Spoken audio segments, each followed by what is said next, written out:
जवाहर नवोदय विद्यालय में आयोजित हुआ कवि सम्मेलन। अध्यक्षता वीके त्यागी एवीएम संस्थान के निर्देशक ने की। स्थानीय पीएम जवाहर नवोदय विद्यालय बाड़ी धौलपुर में हिंदी पखवाड़ा के अंतर्गत अखिल भारतीय कवि सम्मेलन आयोजित किया गया।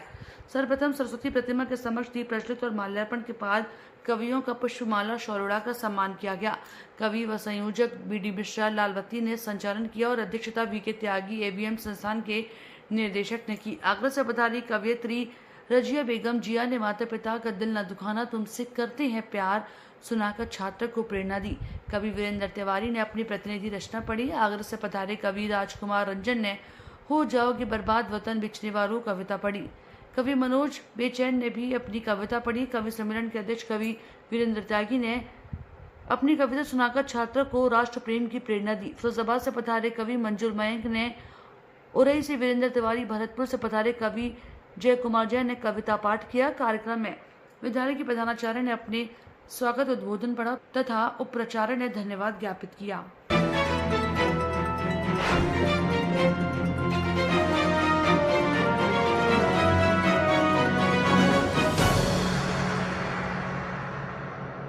भव्य फाउंडेशन का सम्मान समारोह जयपुर में हुआ संपन्न। जिले के कमलजीत, दयाकांत, मुकेश सक्सेना और अनूप अस्थाना हुए सम्मानित। जयपुर के सुरेश ज्ञान विहार विश्वविद्यालय के कालिंदी सभागार में 29 सितंबर को आयोजित हुआ। इस समारोह में देश विदेश की लगभग 200 प्रतिभाओं को सम्मानित किया गया। निशक्त जन, कैंसर पीड़ित, आर्टिस्ट वॉरियर्स, बाल बसेरा गृह के बच्चों को विशेष रूप से सम्मानित किया। भव्य फाउंडेशन के संस्थापक शैलेंद्र माथुर और निदेशक डॉक्टर निशा माथुर के अनुसार देश विदेश से आए हुए अतिथियों ने इस कार्यक्रम में दीप प्रज्वलन कर शुभारंभ किया। कार्यक्रम से पूर्व पोस्ट का विमोचन उप मुख्यमंत्री डॉक्टर प्रेमचंद बेरवा, समाज कल्याण मंत्री अविनाश गहलोत, विधायक सिविल लाइंस गोपाल शर्मा और डीआईजी पारिक देशमुख ने अवार्ड पोस्टर का विमोचन किया।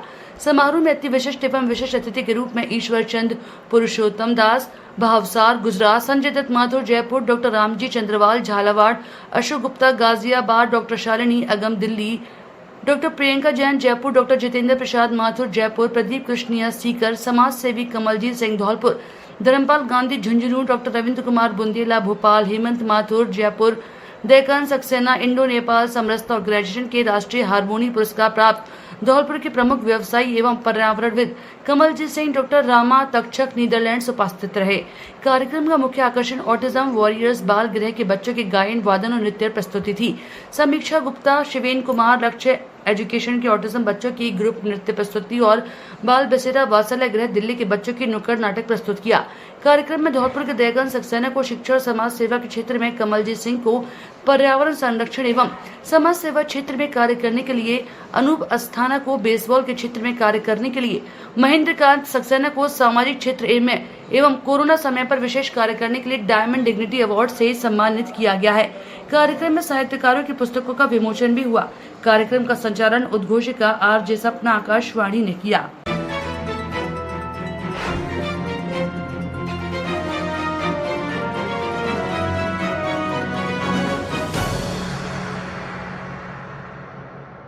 इतिहास के दबे हुए पन्नों को उजागर करना ही मुख्य उद्देश्य है। सुप्रसिद्ध लेखक तोहिने सिन्हा पहुंचे बिरसा मुंडा के व्याख्यान कार्यक्रम में। दिल्ली विश्वविद्यालय के अरविंदो महाविद्यालय में क्रांतिकारी बिरसा मुंडे का विशेष व्याख्यान पर कार्यक्रम आयोजित हुआ। कार्यक्रम के मुख्य अतिथि भाजपा के राष्ट्रीय प्रवक्ता सुप्रसिद्ध लेखक तोहिने सिन्हा रहे। मुख्य आकर्षण का केंद्र रहे। भाजपा के राष्ट्रीय प्रवक्ता तोहिने सिन्हा ने कहा कि बिरसा मुंडा जैसे महान क्रांतिकारी की कहानी हमें हमारे इतिहास की सच्चाई को समझने में मदद करती है। उनकी विरासत और संघर्ष हमें प्रेरित करते हैं। आज के युवाओं को अपने इतिहास के बारे में जानना और समझना बहुत जरूरी है। वहीं छात्र राजदूत लव सिंह राठौर ने कहा कि कार्यक्रम का मुख्य उद्देश्य विद्यार्थियों को इतिहास के दबे हुए पन्नों से अवगत करवाना है, जिसमें बिरसा मुंडा, वीर सावरकर, झलकारी बाई, टांटिया भील जैसे महान क्रांतिकारियों की कहानियां भी शामिल हैं। इतिहास विभाग के तृतीय वर्ष के छात्र राजदूत दिल्ली विश्वविद्यालय के लव सिंह राठौर ने कार्यक्रम का अद्भुत सफल संचालन किया। कार्यक्रम में प्राचार्य Vipin Kumar Agarwal, professor doctor Amit Jha, doctor Chandni Sen Gupta, doctor Sunaina, doctor Dinesh, doctor Dev Rishi Gurjar, doctor Naushawa Sheikh और इतिहास विभाग के छात्र भी मौजूद रहे।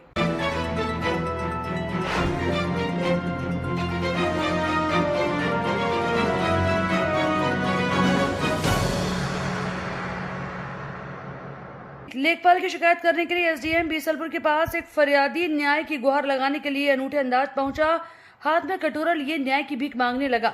उसका कहना था कि लेखपाल की वजह से उसकी बेटियों की शादी के लिए अनुदान भी नहीं मिल सका। एसडीएम ने जांच कर कार्रवाई का आश्वासन दिया। मामला सोमवार सुबह का है। एसडीएम बीसलपुर अपने दफ्तर में जन सुनवाई कर रहे थे कि इसी बीच हाथ में कटोरा लिए न्याय की भीख मांगने ग्राम नगीपुर अखोला का बादाम सिंह वर्मा पुत्र पातीराम पहुंचा। उसने एक शिकायती पत्र भी एसडीएम को दिया जिसमें बताया कि उसके पास महज 3 बीघा जमीन है, जिस पर तत्कालीन हल्का लेखपाल ललित मोहन 51,000 वार्षिक आमदनी का आय प्रमाण पत्र 3 फरवरी 2023 को जारी कर दिया था। उसकी पुत्री दर्शन देवी की शादी के लिए अनुदान को लेकर आवेदन किया, मगर लेखपाल की ओर से बनाए गए अधिक आय के प्रमाण पत्र के कारण वे शादी अनुदान के लाभ से वंचित हो गया। आरोप भी लगाया कि उनके गांव के ही व्यक्ति के पास 3 एकड़ जमीन है। इसके बावजूद उस व्यक्ति का लेखपाल ने 46,080 रुपए का वार्षिक आय प्रमाण पत्र 5 सितंबर 2023 को जारी किया था। इसकी भी छायाप्रति उसने शिकायत पत्र के साथ दी। मामले में जांच कराकर लेखपाल पर कार्रवाई करने की मांग की। शिकायतकर्ता के अनूठे अंदाज के चलते ये मामला चर्चा का विषय बना रहा। भीख मांगने आए हैं न्याय की। लगभग 9 महीने से अधिक हो गया है हमें यहाँ चक्कर काटते हुए, यहाँ से लेकर जिला पीलीभीत कार्यालय तक, लेकिन अभी तक कोई हमारी सुनवाई नहीं। क्या मामला है? मामला ये है कि हमारे पास मात्र 3 बीघा जमीन है, वो भी मौके पे कम हो गई, और दूसरे किसान के पास 3 एकड़ जमीन है।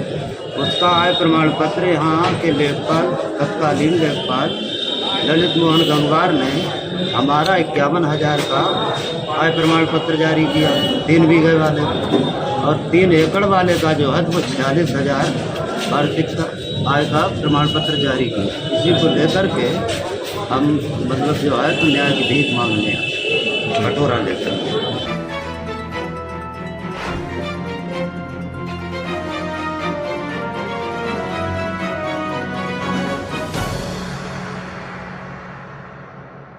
कॉलोनी वासियों ने नगर परिषद में जाकर जमकर किया हंगामा। समस्या को लेकर आयुक्त को सुनाई खरी खोटी। इस वक्त की बड़ी खबर सामने आ रही है, जब जलभराव की समस्या से जूझ रहे कॉलोनी वासियों का नगर परिषद में हंगामे का मामला सामने आया। सूचना के बाद नगर परिषद आयुक्त पहुंचे कार्यालय में। स्थानीय लोगों और आयुक्त में जमकर बहस हुई। आयुक्त ने बजट न होना बताया समस्या के समाधान न होने की वजह। आयुक्त ने कहा फिर भी सीमित संसाधनों से की जा रही है वैकल्पिक व्यवस्था। सीवर की समस्या को बताया कई वर्षों पुरानी समस्या, कुछ ही दिन में कैसे हो समाधान, इसको लेकर विवश थे आयुक्त अशोक शर्मा। समस्या का समाधान न होने पर नगर परिषद का घेरा करने का किया आह्वान। कुछ दिनों पूर्व कॉलोनी वासियों ने राजाखेड़ा बाईपास पर समस्या को लेकर जाम लगाया था। आज इस समस्या को लेकर पहुंचे नगर परिषद। देखिए धौलपुर नगर परिषद से हंगामे की सीधी तस्वीरें। सीवरेज की समस्या जब तक सॉल्व नहीं होगी, जब तक गवर्नमेंट से पैसे नहीं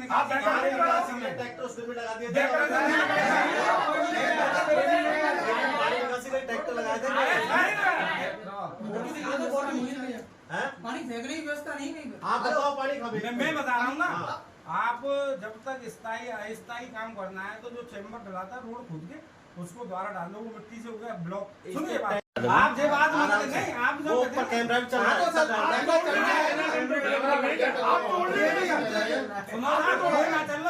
रही है। गोविंद वाटिका और राजाखेड़ा बाईपास के आसपास के जो लोग हैं, इन्होंने कुछ दिन पूर्व अभी पानी भराव और जो सीवरेज के मैटर में रास्ता जाम कर दिया था। तो उस समय जिला कलेक्टर और एसपी साहब के निर्देश पे मैं गया वहाँ पे। तो उसमें जो बेसिक समस्या क्या है, ये लगभग 10 से 15 साल पुरानी है कि वहाँ जो सीवरेज की जो लाइन है वो ब्लॉकेज हो रही है, और उसकी जब तक बाईपास लाइन नहीं डलेगी, जो मेरे एक्शन और उनसे बात हुई है, तो जब तक उस समस्या का कोई सॉल्यूशन नहीं है, क्योंकि उसकी जगह जगह चौक हो गई है, उसको टेक्निकल डिफेक्ट है। हमने क्या है कि बाईपास लाइन के लिए स्टेट गवर्नमेंट को 12 करोड़ का DPR बना के भिजवाया गया है। तो हम जब तक हम टेम्प्रेरी जो व्यवस्था है हमने उसमें वहाँ पे पानी के जो ट्रैक्टर है उनके माध्यम से जो एक्स्ट्रा पानी भरा हुआ उसको हटवा रहे हैं, निकलवा रहे हैं, अभी भी चल रहा है। और मैंने आज भी 2 ट्रैक्टर भेजे हैं। इसके अलावा जो कलेक्टर साहब ने कहा था कि जो पानी रुकाव में रैंप वगैरह आए हैं, तो ये वो रैंप वगैरह उनको हटवाया भी हमने। और हमने वहाँ पे जो क्रॉस लाइन है वो भी हमने जो उसकी क्रॉस है वो पक्के बनने हैं नाली निर्माण के लिए। तो जिस दिन रोड ब्लॉक किया था उसके रात को 12 बजे तक मैं ऑफिस में बैठा और हमने सारा समाधान कर दिया। अब वो सीवरेज की जिस लाइन की मांग कर रहे हैं बार-बार डिमांड की, वो अभी आजकल की समस्या है नहीं, 200 साल पुरानी समस्या है। कलेक्टर साहब ने भी स्टेट लेवल में बात करी और जिला प्रभारी सचिव से भी हमारी कलेक्टर साहब ने रिक्वेस्ट की थी, जल्दी बजट सैंक्शन हो जाएगा कि हमारे निकाय के बजट से तो वो सीवरेज बाईपास होना संभव नहीं है। अमृत 2.0 में ये प्रपोजल हमने भेज दिया है और जल्दी सैंक्शन हो जाएगा। जब तक हम जो भी टेम्परेरी व्यवस्था है वो कर रहे हैं। टेम्परेरी निजात कब तक मिलने की उम्मीद है? अभी तो हमने हमारे IN में खुद भी मौके पे गया हूँ, IN और इनको सबको मौके पे भेज दिया है और केवल वो सीवरेज के अलावा सारी समस्या आज शाम तक कल तक सॉर्ट आउट कर देंगे। हमारे राजा खेड़ा बाईपास में काफ़ी दिन से सीवर और पानी भरा हुआ। अब तो बरसात भी नहीं है तब भी गलियों में पानी भर रहा है। उसके लिए हमने कुछ दिन 4-5 दिन पहले रोड जाम किया था। जब आयुष साहब मौके पर आगे शाम तक का आश्वासन दे गए थे, उसके बाद कोई कार्रवाई नहीं हुई। फिर आज हम सब लोगों ने आयुष साहब से सुबह से संपर्क किया, कोई संपर्क नहीं हुआ। उसके बाद 12 बजे हम यहाँ आए तो उनके चैम्बर में ताला डला मिला, एक्सीएन साहब भी नहीं थे। फिर उनसे संपर्क किया, कोई संपर्क नहीं हुआ। उसके बाद वो आए, हमने अपनी समस्याएं रखी, ढुलमुल जवाब दिया। स्थायी कोई उन्होंने समाधान का वो नहीं किया है कि जिससे कोई समाधान हो सके। बरसात का मौसम है, पार्षद होने के नाते 20 बार JN फौजदार जी को मैं कंप्लेंट कर चुका। मेरे वार्ड में ना तो कोई लाइट उनने सही कराई, 2 बार बोलने के बाद बोलती हैं कि सामान नहीं है, सामान नहीं है। और उसके लिए हमने कहा है अब देखते हैं शाम तक वो क्या करते हैं। उन्हें फिर हम कल फिर आगे उनका आयुक्त चैम्बर का घेराव करें। हमसे हमेशा जुड़े रहने के लिए चैनल को सब्सक्राइब करें और आप चाहते हैं कि हमारी हर खबर का नोटिफिकेशन आप तक पहुंचे तो बेल आइकन का बटन जरूर दबाएं। अगर चैनल सब्सक्राइब कर लिया है तो लाइक, कमेंट और शेयर करें।